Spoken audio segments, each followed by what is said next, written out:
You're very welcome along. Wednesday evenings off the ball. Joe Molloy with you here. So Keith Wood and Fiona Hayes on Wednesday night rugby. We are building up to Leinster Toulouse at the weekend. Man City in the football this evening. They do feel very much now on the cusp of league title number 4 in just 5 years. They are at Molloy, which is no guarantee. Dion Fanning with us across the football show between 9 and 10.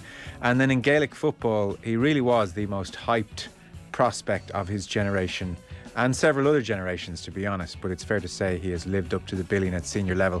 Just 17 championship appearances for David Clifford, and he's made his mark, I think it's fair to say. So he is with us on the show from 7:30. 53106, the text number. We're at Off the Ball on Twitter. Another prospect of prospects, Richie McCormack, hello. Joe, you're too kind. Have you delivered at senior level? I think it's fair to say, Joe, all evidence suggests that 100% absolutely I have not. Dave McIntyre, prospect at minor level even, Dave? Oh, sorry, you've come into your own in the over 35s. That's the story with you. Well, I play on a team where the average age is well over 35, yes, but it's not an over 35s league. We're still chasing 19 and 20-year-olds around, which is it does an awful lot for your self-esteem, I can tell you. I feel like we should get the off-the-ball cameras out there for a series on you lads chasing the 19-year-olds. Look, you need to, you do what Mickey Hart and Tyrone did up, if that is the case, allegedly up in Healy Park a couple of years ago, and narrow the pitch as much as you possibly can. And come here, when you get frustrated, do you start lashing out? Well, if you could get close enough to them, you might do, but that doesn't happen very often. David Clifford, the boy wonder, Richie. I was at the 17 final when he scored the 4 goals, actually, and I thought, wow. Yeah. Now, he was towering over all around him, so he was a big minor. Now he's still a big enough senior, so you kind of wondered, well, how's he going to cope when he's up against similar sized players? He's doing okay, I think. He's hanging in there. Yeah, he is doing all right. He just kind of needs that one tiny little, addition to his mantelpiece, which would be an All-Ireland medal. That's the kind of great debate, isn't it? Is a player great if they haven't won an All-Ireland medal, or if they haven't won, say if they've only won one league title, to use the kind of Liverpool analogy, if they've only won one league title in a long career, do they qualify as a great player? I'd suggest in Clifford's case, he's probably done enough that he already does qualify, and that argument is probably a bit reductionist, but reductive. But yeah, Jesus, a hell of a player, and has been consistently really now for a while. That's the thing. The level doesn't really dip off with Clifford, and that's the scary thing if you're a defender going up against him, is that you're probably his worst, you're going to get an 85% performance from him. And occasionally and very frequently, it's often more than that. So he was an All-Ireland minor in 2016, won the All-Ireland winning minor 2016, All-Ireland winning minor 2017, where he scored the 4 goals against Derry. Made his Kerry debut the following year, All-Star winner, Young Footballer of the Year, has won 2 more All-Star since. 17, as I said, championship games for Kerry, so that's pretty seamless. And he's going to join us around 7:30. He is, Dave, in that pretty rare category of GAA players whereby his name on the team sheet makes it a football match worth watching. I don't know what other names you want to throw into that bracket, but it's not an extensive bracket. He's very much in it, though. Oh, he is, and it's been that way no matter what level he's played at. He's in that Maurice Fitzgerald, Peter Canavan bracket, and potentially if he wins the silverware that we'd expect him to win with Kerry, he'll go down as one of the greats. I mean, 3 All-Stars in 4 senior seasons it's an unbelievable return against a Kerry team for a Kerry team that hasn't always delivered in that time. But the only year he didn't get one was in 2020 when Kerry had won championship match and they were beaten in the rain, wind of the rain in Páirc Uí Chaoimh in 2020. But I just wonder, I don't think they think this will be the case. Will his career go down a similar path to that of Maurice Fitz, where Maurice toiled in those years of the late 80s and early to mid 90s, where Kerry really could barely get out of Munster, let alone challenge for an All-Ireland title under a series of managers that replaced Mick O'Dwyer. And Maurice won his first All-Ireland in 97, and then when he won his second, it was in the year 2000, which was his penultimate season as a senior footballer. Kerry have been All-Irelandless for the 4 years that David Clifford has been with them at senior level. I don't think Maurice won one for the first 10 years of his senior career. So they have similar parallels. Maurice obviously still winning All-Star awards when Kerry weren't really challenging. Now, they are favourites this year, no question, and many expect them to win the All-Ireland this year.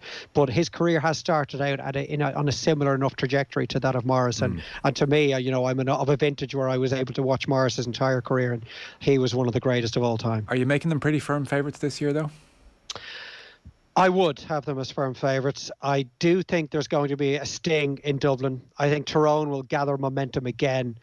Mayo are always going to be thereabouts, and I'm hoping that there will be some semblance of a bolter, be it a Monaghan, be it a Galway.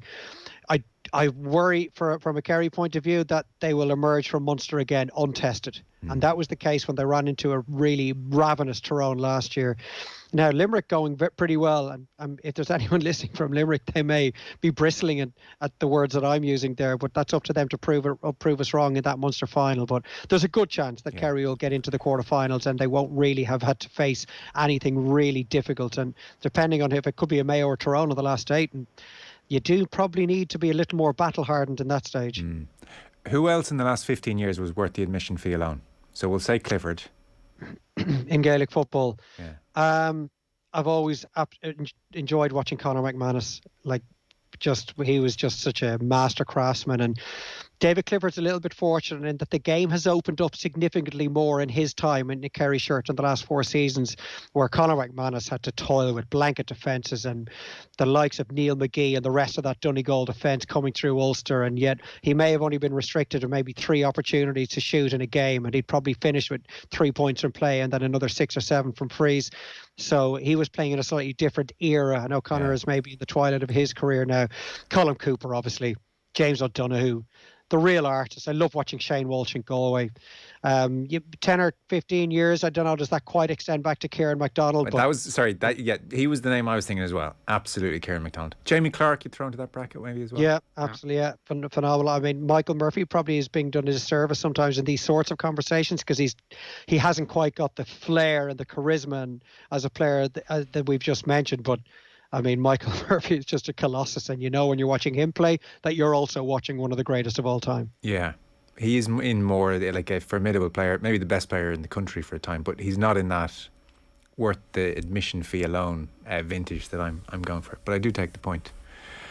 Somebody is texting to say McIntyre didn't fulfil his potential. He's won a Grand Slam, several All-Irelands, Champions Leagues. Nobody matches it in Irish sport. Commentators are part of the team as well, right? And Premier Leagues. You've done it all. Sure, I'll take that. What was your favourite ever event to commentate on? What's your match if you could relive it? Sexton drop goal. That was incredible. Obviously, that was that was unforgettable. I don't know. Whenever I am asked this question, for some reason I always end up reaching back to the 2011 Hiding Cup final when Leinster were 26 down to Northampton. Oh yeah. It was in the Millennium Stadium. The roof was closed. Northampton had to demolish them. The Leinster scrum had crumbled. It was just the most extraordinary comeback. And as Irish fans tend to do, I mean, Leinster had got their hands on more than their fair share of tickets. The atmosphere in that second half was chilling at times. Hair standing on the back of the neck stuff. And I'll always remember that. That was a radio commentary. I was there for Off the Ball that day. I'll always remember that one. But yeah, doing the Grand Slam game for Virgin Media, Twickenham, the drop goal in Paris. I remember doing a Champions League semi-final at the Allianz Arena in Munich when Atletico Madrid and Bayern Munich were tearing lumps out of each other. That was an extraordinary experience. But if I was pushed on it, maybe that Heineken Cup final, 11 years ago now? God, 11 years ago. I was producing that day, yeah. That was a fun season, that Leinster winning season. Was that the year where you and Keith and Matt were at the Aviva for Claremont in December and it was Baltic? It could have been that year. I do remember that being the coldest I've ever been at a game. Yeah. That was a fun season. For some reason, I think somebody had a thermometer up there with them, and they measured it. I don't know. Is it called a thermometer when you're actually measuring the temperature? Or is that just for if somebody's feeling a little under the weather? No. Because we weren't sticking it into our mouths or under our arms or anything. No one had a temperature themselves. But I think it was something like -13 up there in the media box. What? It was just that's wind chill and everything. Obviously, it was absolutely disgracefully cold that evening. But this has really turned into this is your life. Just McIntyre's legendary status here. What was your favourite game, Dave? What's your favourite game? Please welcome your 5th class English teacher. Right, let's get things moving because there is a lot going on today. The Newsround is brought to you with Gillette Labs for an effortless finish to your day. We have David Clifford, 7:30. We'll have Keith Wood and Fiona Hayes after 8 o'clock. And then Dion Fanning with us across the football show between 9 and 10. And I'm sure Mick and Arthur will be popping in across the evening as well. You're starting, Richie, with the football this evening. So, come on, Wolves, is what the neutral out there is saying. Or if you're Pep Guardiola, what everybody out there is saying. Yeah, Manchester City can re-establish a 3-point lead at the top of the Premier League table tonight. They're away to Wolves. Knowing a win will leave them needing just 4 more points from the remaining 2 games to clinch a 6th title in a decade. Kickoff at Molloy is at 8:15, so the team news is about 90 seconds away actually there. Elsewhere, the battle against the drop intensifies tonight. Leeds begin the night just inside the bottom 3, and they entertain a Chelsea team limbering up for Saturday's FA Cup final. With the team news from Ellen Road, here's Shane Pennington. Leeds boss Jesse March makes 4 changes then from the side beating 2-1 at Arsenal on Sunday. Liam Cooper, Rodrigo, Pascal Struijk and Lewis Bate all come in to start. They replace Luke Ayling, Junior Firpo, Matthias Klick and Joe Gelhardt. Whilst for Chelsea, Thomas Tuchel also makes 4 changes from the side that drew 2-0 with Wolves on Saturday, no doubt with Saturday's FA Cup final in mind. Andreas Christiansen, Jorginho, Trevor Chalobah and Mason Mount all come in to start. They replace Thiago Silva, Cesar Azpilicueta, Ruben Loftus-Cheek and Timo Werner. At Ellen Road, it's Leeds and Chelsea.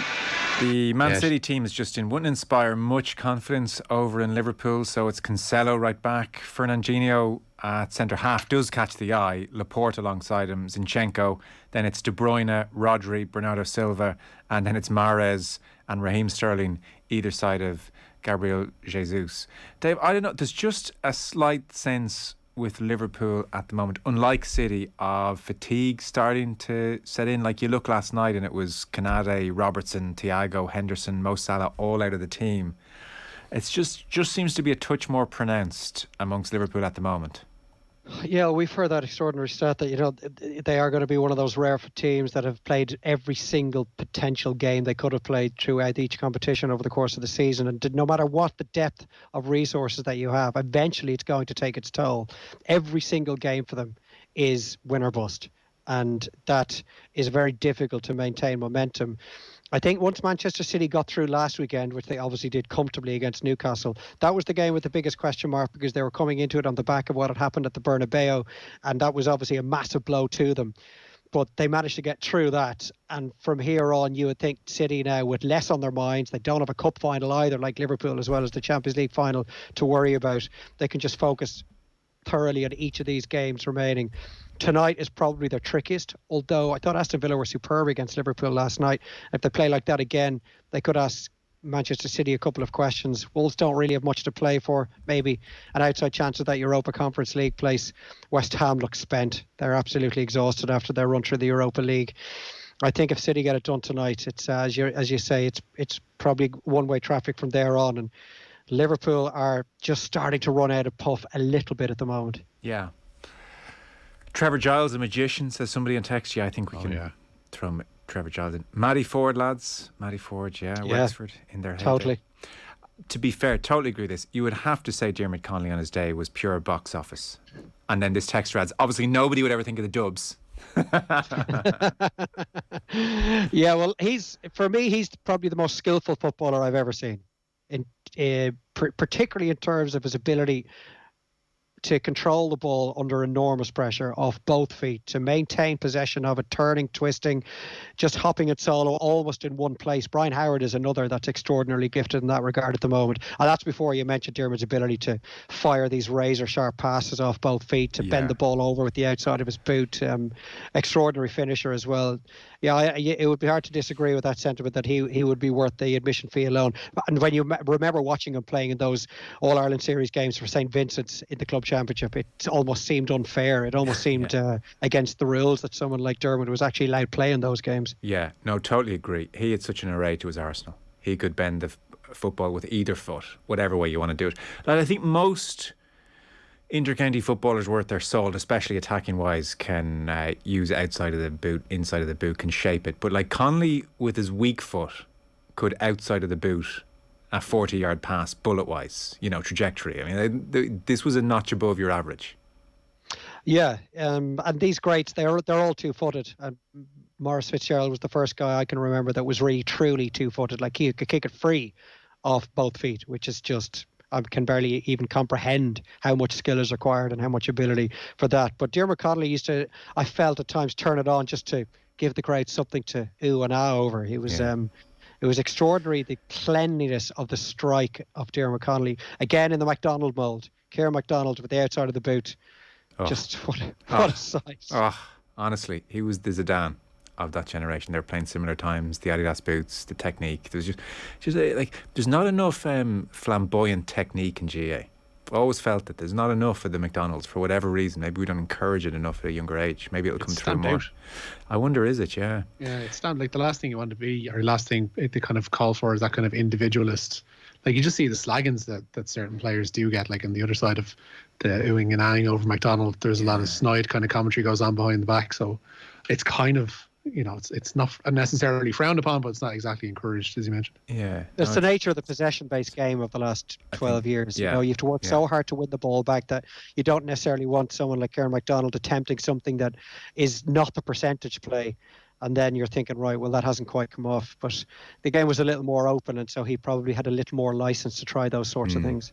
Interesting, isn't it? All of us mentioned Jamie Clark, McDonald, Gooch, obviously, and then Clifford, how this conversation started. Lefties disproportionately represented here. Often the way, most sports, lefties in there. They're the magicians. So, we have touched on the football this evening. Most of it. Excuse me. Yeah.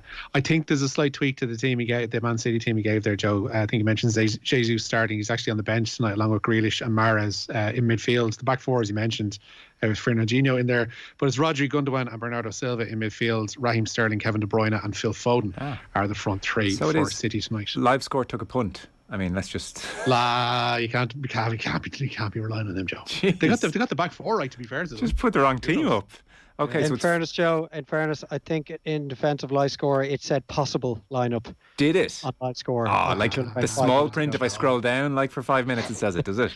It was at the top, but we won't split hairs here. So it's Phil Foden, Sterling, Bernardo Silva, Gundogan, Rodri, De Bruyne. Yeah, I think they're still going to be okay, aren't they? Foden, Sterling, Bernardo Silva.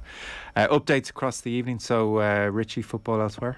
Yeah, Everton just a point better off than Leeds, who we heard the team news from there, but they do have a game in hand and they're away to the already relegated Watford, who have put out a scratch team really tonight. That should be 3 points, you'd imagine, for Frankie Lampard's side. Ahead of that game, Watford confirmed that ex-Forest Green manager Rob Edwards will take over from Roy Hodgson in the summer.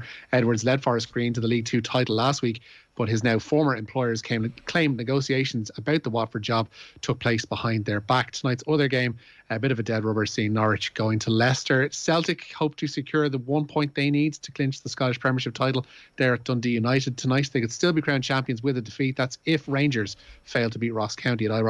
At the other end of the table, Dundee's top flight stay could be over if St Johnstone get anything from their game with Aberdeen. Okay, very good. That's the football this evening. A genuine question, Richie. We were just chatting about it outside. Should we be doing Wagga the Christie in the Newsround or not? Oh, I don't know. I don't think so. It is a masterpiece. It is a master. Like I've just seen stuff trickling in about it the last couple of days. I haven't been paying wholesale attention, but the stuff today about Riyad Mahrez and players being injured, it just gives you an insight into how stories do land in the laps of the press.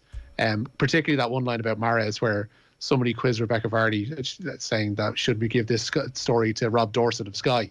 Right. And she said, I don't want it coming back to me. So she, if anything else, she has done a masterful job in eviscerating herself by staging this court case, because she's not coming out of it well. No, been a bad few days. Yeah, I don't know, should we be covering is the honest answer. I feel maybe we should as the week goes on. I don't know. Anyway, we'll come back. Dave, are you all over this? It needs its own sting. I've never cared about anything less. I would genuinely recommend you read through it. It is hilarious. We're dealing with a very specific type of individual here. There's just too much else going on in the world. Well, Dave, what's your favourite trial? Johnny Depp, Amber Heard, or Wagga Christie? Well, that's a whole different kettle of fish. So we have news then. Limerick. Yeah, a Limerick hurler was arrested in the early hours of Monday morning following an incident involving, it seems, a Tipperary player. The alleged incident took place at a Limerick city centre establishment in the early hours of the morning. Limerick had only beaten Tip in the Munster Championship on Sunday afternoon. Limerick confirmed late last night that they're dealing with a breach of team protocols, adding that the matter is being dealt with by management. The player in question was released by police and a file is being prepared for the DPP. Okay. Mack Hansen. Yeah, he's sticking around. Mack Hansen signing a contract extension with Connacht today. The Ireland winger's current deal was due to expire next summer, but he signed a 2-year extension to remain at the sports ground until 2025 at the earliest. Andy Friend called the news show faith in Connacht's progress, while Hansen described his new deal as a no-brainer. The Aussie-born player an instant hit upon his arrival from the Brumbies, scoring 6 tries and in 14 games and earning a speedy Ireland call-up. Hansen among the nominees for Players Player of the Year as well today. He's been shortlisted along with Leinster trio Caelan Doris, Josh van der Flaer and Hugo Keenan. Linda Dugang, Eve Higgins and Sam Monaghan are shortlisted for the Women's Players Player of the Year. Winners will be revealed at a ceremony next Wednesday.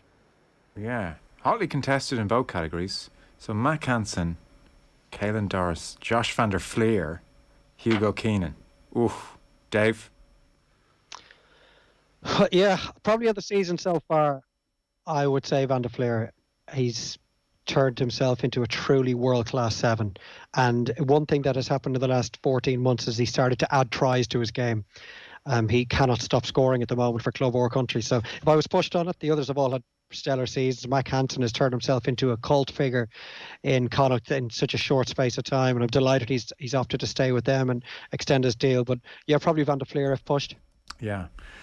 Linda Dugang's been amazing for Ireland, and then Sam Monaghan as well, and Eve Higgins obviously no slouch either. So yeah, hotly contested in both categories. So that's the rugby. We have Keith Wood and Fiona Hayes on the way after 8.